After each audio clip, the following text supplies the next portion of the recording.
Bonjour, nous avons défini l'autre jour une nouvelle opération entre les vecteurs qui donne un réel et que nous avons appelé le produit scalaire de deux vecteurs.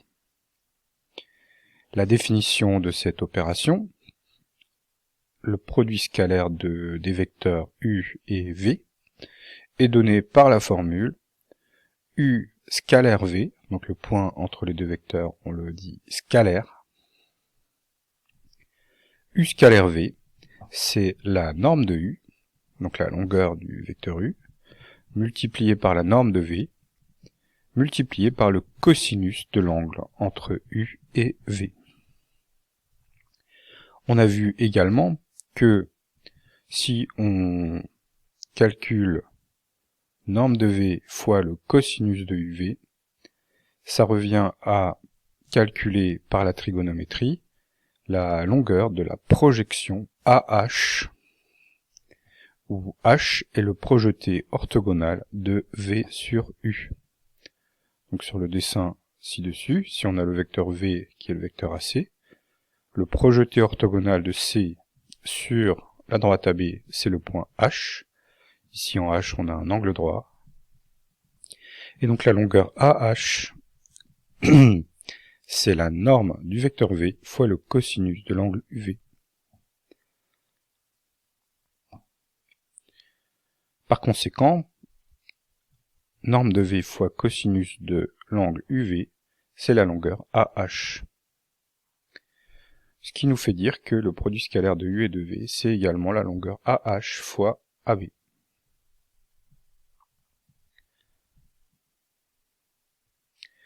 Aujourd'hui, nous allons étudier des propriétés supplémentaires du produit scalaire qui en fait ce qu'on appelle un produit.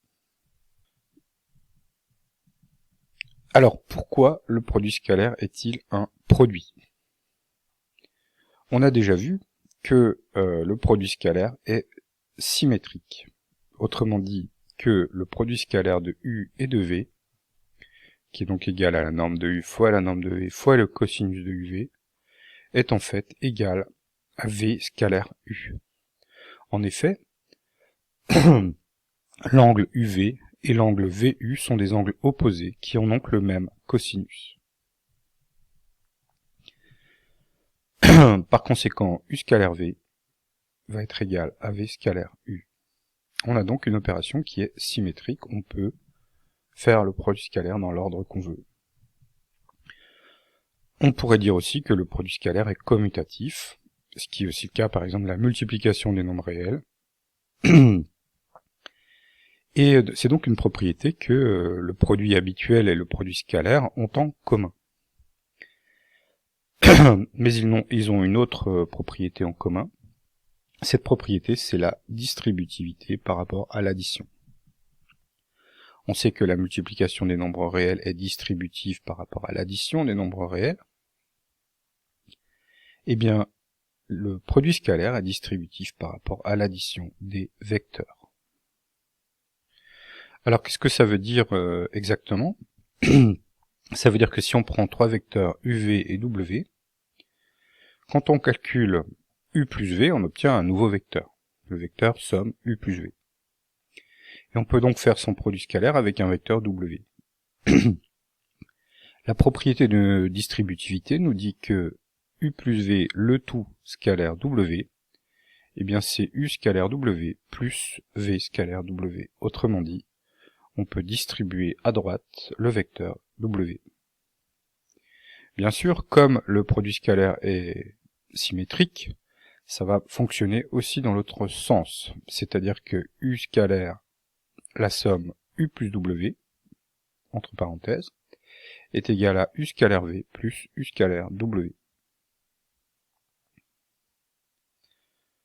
Nous allons vérifier cette propriété dans un cas de figure simple. Nous avons ici un vecteur U, c'est le vecteur AB. Le vecteur V, c'est le vecteur AC. Et nous allons calculer avec le vecteur W, qui est le vecteur AE, nous allons calculer U scalaire V plus U scalaire W plus V scalaire W. Alors qu'est-ce que c'est U scalaire W? U scalaire W, c'est la longueur de W, c'est-à-dire AE, multiplié par la longueur du projeté orthogonal AK. Donc K, c'est le projeté orthogonal de B sur la droite AE. Et donc le produit scalaire, c'est AB, va être projeté en AK sur AE. Et donc le produit scalaire de U et de W, que nous voulons calculer, eh bien c'est la longueur AE, plus la longueur fois la longueur AK, la longueur du projeté orthogonal. Donc AK fois AE. On peut faire le même raisonnement avec le vecteur V. Le point C se projette au point H ici sur la droite AE, avec un angle droit en H. Et donc le produit scalaire de V et de W, ce sera la longueur AH fois la longueur AE. On trouve donc AK fois AE plus AH fois AE. On peut donc maintenant bien sûr factoriser par AE, et on va trouver AK plus AH. Maintenant, on sait que quand on additionne le vecteur U et le vecteur V, leurs composantes horizontales vont s'additionner par la règle d'addition des vecteurs, et par conséquent, la longueur AK, c'est rien d'autre que la longueur HL, qui permet d'obtenir AL, la composante horizontale du vecteur S qui est U plus V. Par conséquent, AK plus AH, c'est AH plus HL. Et ça fait donc AL. Parce que les composantes horizontales, les vecteurs U et V, s'additionnent quand on additionne U et V. Donc ça nous fait le projeté orthogonal du point D qui est L. On a la longueur AL multipliée par la longueur AE, et ça c'est bien le produit scalaire de U plus V avec W. Alors pour démontrer dans toute sa généralité notre formule, il faudrait aussi le faire quand U et V sont de sens contraire, sont disposés n'importe comment. Dans ce cas-là, on aurait des signes moins qui apparaîtraient, et ce serait un peu plus compliqué à faire, mais c'est tout à fait faisable. Donc cette démonstration, elle est généralisable au cas où H et K ne sont pas du même côté du point A. Et donc ça me permet d'expliquer cette formule que vous devez connaître, la distributivité du produit scalaire par rapport à l'addition des vecteurs.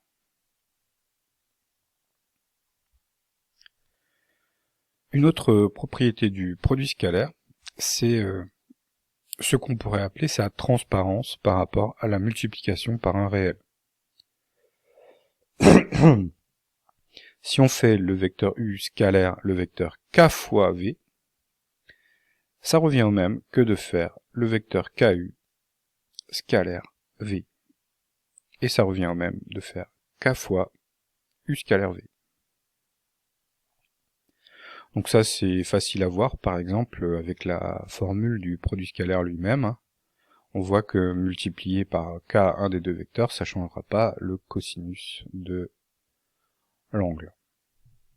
Donc par exemple, si on a U scalaire 2 fois le vecteur V, eh bien c'est pareil que de faire 2 fois U scalaire le vecteur V, ou alors 2 fois le produit scalaire de U et de V qui est un nombre.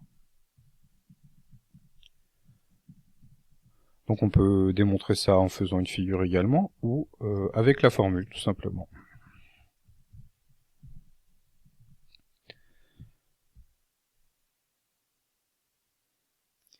Parlons maintenant du carré scalaire d'un vecteur. Nous avons déjà vu que quand on fait le produit scalaire de U avec lui-même, eh bien d'après notre formule du produit scalaire, ça donne la norme de U fois la norme de U, c'est-à-dire la norme de U au carré, fois le cosinus de U avec lui-même. Or l'angle entre U et U c'est 0, son cosinus vaut 1, donc on trouvera tout simplement la norme de U au carré. Donc on peut très bien écrire U au carré comme ça. U au carré, quand on met pas de double barre de norme, ça veut simplement dire U scalaire U. Et en fait, c'est égal à la norme de U au carré. Attention, bien sûr, cette formule n'est valable que quand on a le même vecteur u. Il faudrait pas dire que u scalaire v, ce serait norme de u fois norme de v, parce qu'il manquerait le cosinus. Ça, ce serait faux. Alors, passons aux exercices. Dans le premier exercice, on demande de donner les 3 identités remarquables pour le produit scalaire. En effet, comme le produit scalaire est distributif par rapport à l'addition des vecteurs, on va obtenir des identités remarquables. Par exemple, u plus v le tout au carré est égal à u plus v scalaire u plus v, c'est le carré scalaire du produit de la somme u plus v, et en développant cette somme par distributivité, on va trouver notre identité remarquable habituelle en quelque sorte. On aurait donc u scalaire u qui va donner le carré scalaire de u, c'est-à-dire la norme de u au carré, plus le produit scalaire de u et de v qui va donc apparaître ici. Même je l'avais là. Plus le produit scalaire de u et de v, plus le produit scalaire de v et de u. Donc on aurait d'abord v et ensuite u, plus la norme de v au carré, ou alors v au carré, le carré scalaire de v. Mais on sait que le produit scalaire étant symétrique, u scalaire v et v scalaire u, c'est la même chose, ça fait donc 2 fois u scalaire v. On obtient donc bien notre identité remarquable, carré scalaire de u, plus 2 u scalaire v, plus carré scalaire de v. On peut faire exactement la même démonstration avec u moins v au carré, et on obtiendrait norme de u au carré moins 2 u scalaire v plus norme de v au carré. On a aussi la troisième identité remarquable, u moins v scalaire u plus v, et si on développe ça, on verra que les u scalaire v et v scalaire u s'éliminent. Il nous restera seulement u au carré moins v au carré. Je vous laisse faire ces 2 derniers calculs, c'est assez facile. Et on va maintenant s'attaquer à quelque chose de plus intéressant, à savoir le théorème de Pythagore.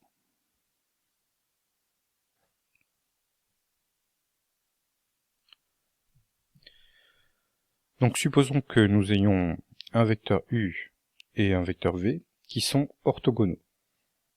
C'est un autre mot qu'on utilise pour les vecteurs pour dire perpendiculaire.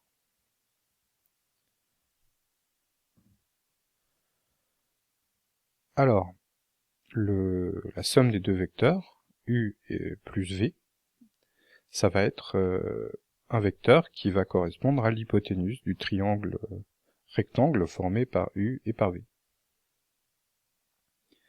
En appliquant notre identité remarquable u plus v le tout au carré, qui donne le carré scalaire de u au carré, plus 2 fois u scalaire v, plus le carré scalaire de v, on se rend compte que u et v étant orthogonaux ou perpendiculaires, le produit scalaire de u et de v est égal à 0, puisque le cosinus de l'angle entre u et v, c'est le cosinus de pi sur 2, ou cosinus de 90 degrés, il est égal à 0. Par conséquent, on va avoir le carré scalaire de u plus le carré scalaire de v, et ça veut tout simplement dire que la norme de u plus v au carré, c'est-à-dire le carré de l'hypoténuse, est égale à la somme des carrés des 2 autres côtés, c'est-à-dire le théorème de Pythagore. Autrement dit, en termes de vecteurs et de produits scalaires, le théorème de Pythagore n'est pas un théorème, c'est une évidence. Pour finir, nous avons un petit exercice que je vais vous laisser faire vous-même, démontrer en utilisant le produit scalaire que les diagonales d'un losange sont perpendiculaires.